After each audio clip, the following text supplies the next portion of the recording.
Welcome to Missouri, the birthplace of one of America's greatest storytellers, Samuel Langhorne Clemens, better known as Mark Twain. Today we're exploring three of the most important places that shaped his early life and inspired his timeless tales.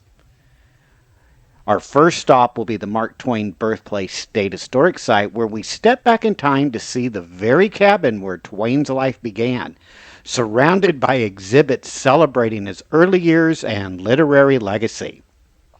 Then we'll take a short walk through Florida, Missouri, which is just about a mile away or so from here, which was once a frontier town filled with promise and adventure, much like the stories Twain would later tell. And then finally, we traveled just a bit north to Hannibal and to the town that brought Mark Twain's imagination to life. This is the real-world setting for Tom Sawyer and Huckleberry Finn, a place where the river was wide, the caves mysterious, and adventure was always just around the corner. So join me as we explore these three historic Missouri sites, tracing the footsteps of Mark Twain, from his modest beginnings here in Florida, Missouri, to the magical hometown that fueled his imagination and inspired generations of readers. We're now stepping into the Mark Twain Birthplace State Historic Site here in Florida, Missouri, the place where one of America's greatest authors, Mark Twain, began his remarkable journey. This small log cabin that we're walking around is just 2 rooms and a loft, and it was built in the early 1830s and served as the Clemens family home when Samuel was born on November 30th, 1835. At the time, the small town of Florida was a frontier town on the edge of Missouri's wilderness, a community of fewer than 100 people surrounded by rolling forests and farmland. Life here was humble. The cabin's rough-hewn logs, hand-cut boards, and open fireplace reflect the struggles and simplicity of early pioneer life. Samuel's father, John Clemens, was a storekeeper and county judge, while his mother, Jane, cared for the growing family in these close quarters. Though the Clemens family only lived in Florida for a few years before moving to nearby Hannibal, this birthplace holds a special significance. It's where the story of Mark Twain began, long before he could write about mischievous boys, mighty rivers, and the changing heart of America.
The museum here at Mark Twain Birthplace State Historic Site surrounds the cabin and helps preserve Twain's legacy. As we walk through the museum, we'll find early editions of his books, family heirlooms, and letters that trace his journey from this small Missouri cabin that we saw to international fame. We also see the writing desk where Twain penned portions of The Adventures of Tom Sawyer, a tangible connection to the man whose imagination shaped American literature.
Welcome to Florida, Missouri, a quiet town with a big claim to fame. It was in this very town where Samuel Clemens, now known as Mark Twain, was born in 1835. Today, Florida is a small and peaceful village surrounded by Mark Twain State Park, but back in the 1830s, it was a bustling frontier community of just about 100 people. A place of new beginnings for settlers who were starting to move west.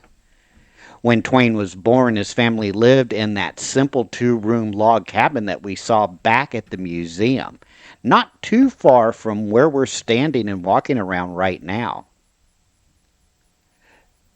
The town of Florida might look quiet today, but in Twain's time it was surrounded by fertile farmland, trading posts, and steamboat routes along the nearby Salt River. Many of the stories and characters from his books were inspired by the kinds of people who once called this small Missouri town his home. Today, only a handful of people live in Florida, but its legacy lives on through Twain's writings and through visitors who come here to connect with his beginnings. It's a reminder that even from the smallest of towns, the greatest stories can emerge.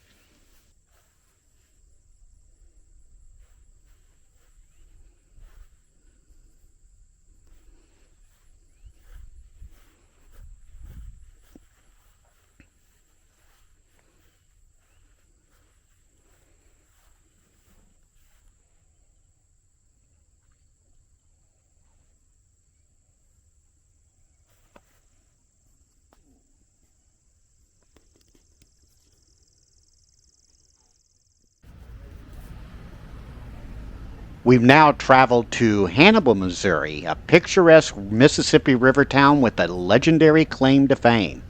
This is the boyhood home of Samuel Clemens, now known as Mark Twain, the author who turned his childhood adventures here into some of the most beloved stories in American literature. Hannibal itself was founded in 1819 along the Mississippi River, and by the mid-1800s it had become a thriving port town full of steamboats, traders, and bustling riverfront life. Young Sam Clemens moved here with his family in 1839 when he was just 4 years old. The experiences he had in this very town would later inspire classics like The Adventures of Tom Sawyer and The Adventures of Huckleberry Finn. Right here on Hill Street, we find the Mark Twain Boyhood home, one of the most visited literary landmarks in the country. This small white frame house that we see was where young Sam Clemens lived from 1844 to 1853. It was here that Mark Twain's imagination began to take root. His childhood friends, and the characters he met in Hannibal became the inspirations for Tom Sawyer, Huck Finn, Becky Thatcher, and many more.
Right across the street from Mark Twain's boyhood home here in Hannibal, we find this charming yellow house known around the world as the Becky Thatcher House.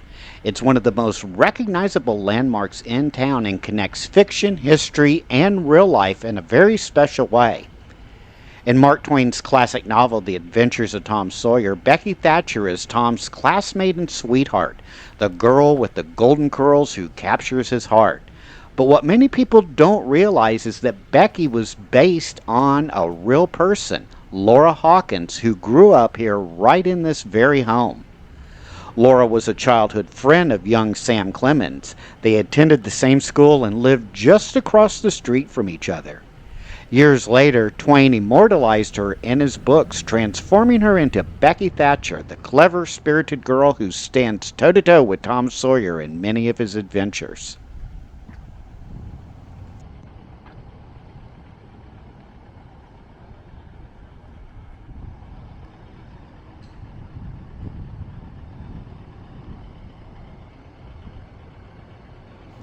Standing here, you can easily imagine young Sam Clemens looking across Hill Street to this house, seeing Laura on the porch, and perhaps exchanging a few teasing words that would later turn into the famous scenes between Tom and Becky in his novels.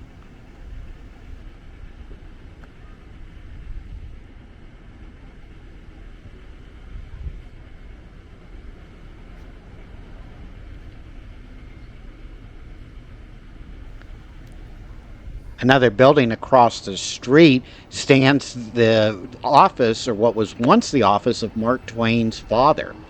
It was Mark Twain's father's law office, and while it doesn't look like much at first glance, this little structure played an important part in the Clemens family life and in shaping young Sam's view of the world. Judge Marshall Clemens, Samuel's father, was a lawyer, land speculator, and later a county judge. He moved his family to Hannibal in 1839, hoping to build a better future in the growing Mississippi River town. He set up his law practice right here in this building, just steps away from their home. This small one-room office space that was on the ground floor was very typical of a frontier lawyer's workspace in the 1840s. The building itself was built around 1844 and was originally a few blocks away on North Main Street before being moved here and restored as part of the Mark Twain Boyhood Home and Museum Complex.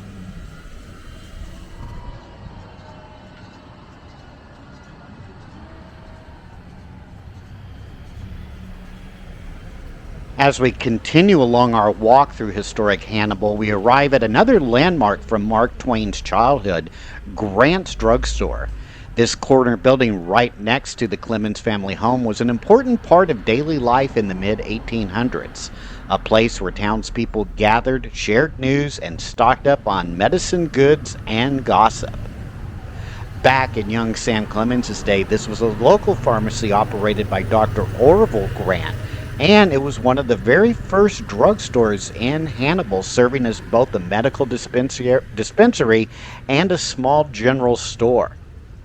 Imagine little Sam Clemens, future author Mark Twain, running errands for his mother here, maybe picking up some household items or simply peeking through the windows to watch the doctor prepare tonics and remedies. In a small town like Hannibal, the drugstore wasn't just a business, it was a community hub.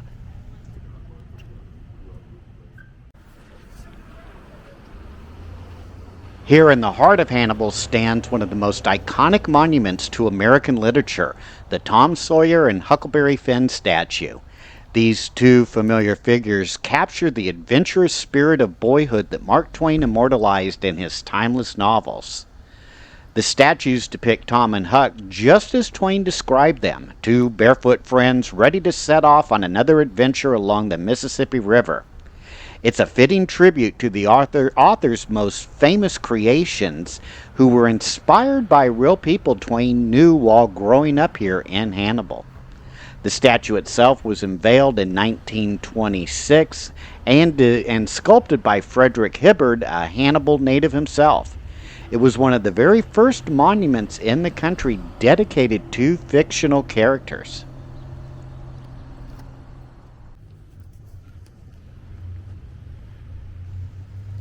We now continue our journey wandering along the streets of downtown Hannibal. Many of the buildings that we see were built in the late 1800s and early 1900s. Gives you a clue of what life was like along this bustling river town where doctors, shopkeepers, and steamboat crews all mingled together here along these streets. For Twain, this neighborhood that we're walking through became the model for the fictional town of St. Petersburg in The Adventures of Tom Sawyer. These buildings that we see form the core of Mark Twain's early world, the people, places, and stories that helped shape his imagination.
Here along Main Street, we find the Mark Twain Museum.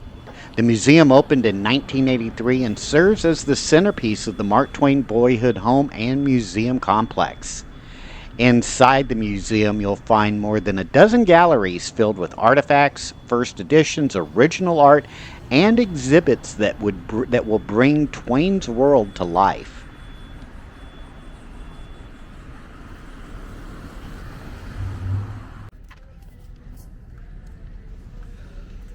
Here on the Mississippi riverfront of Hannibal stands a statue of Mark Twain, and it's a moving tribute itself. It's called the Steamboat Pilot Statue.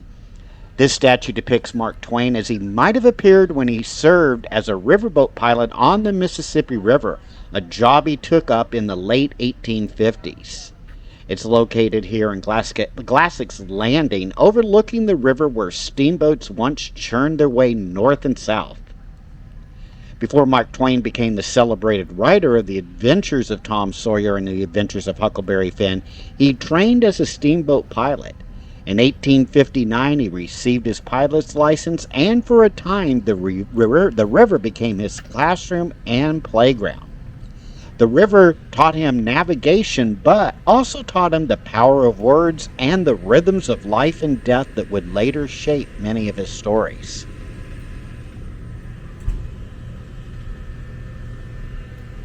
The job on the river was more than just a paycheck, though.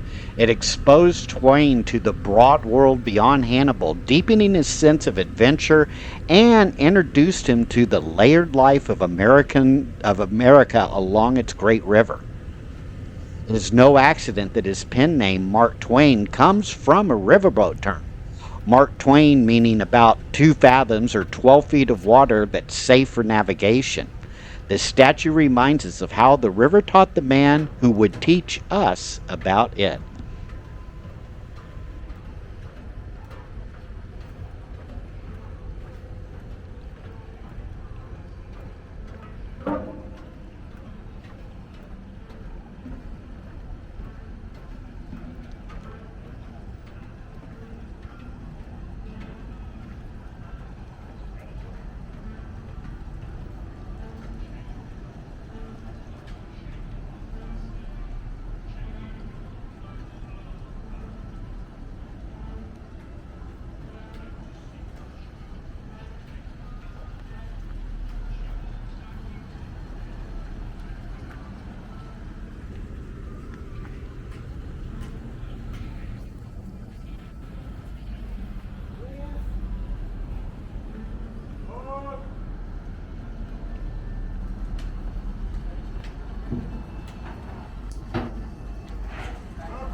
Our final stop on Mark Twain here in Missouri is Rockcliffe Mansion. Rockcliffe Mansion was built in 1900 by lumber baron John C. Cruikshank Jr., who spared no expense in crafting a home of luxury, style, and prominence. From this vantage point here atop a hill, you can see the Mississippi River, the town's rooftops, and the steep rise up to the mansion, a physical metaphor for status, ambition, and perspective in the years when Hannibal was prosperous. Why does this mansion matter to Mark Twain's story? Though Mark Twain didn't live here, Rockcliffe became part of his narrative because it served as a social gathering place during his later visits to Hannibal. In 1902, Twain returned to his hometown and was honored at a reception inside this home, a moment that bridges his early years in Hannibal and his later fame. Standing here, you can imagine Twain looking out over the town he once roamed as a boy, contemplating how these childhood days by the river became immortal in his writings.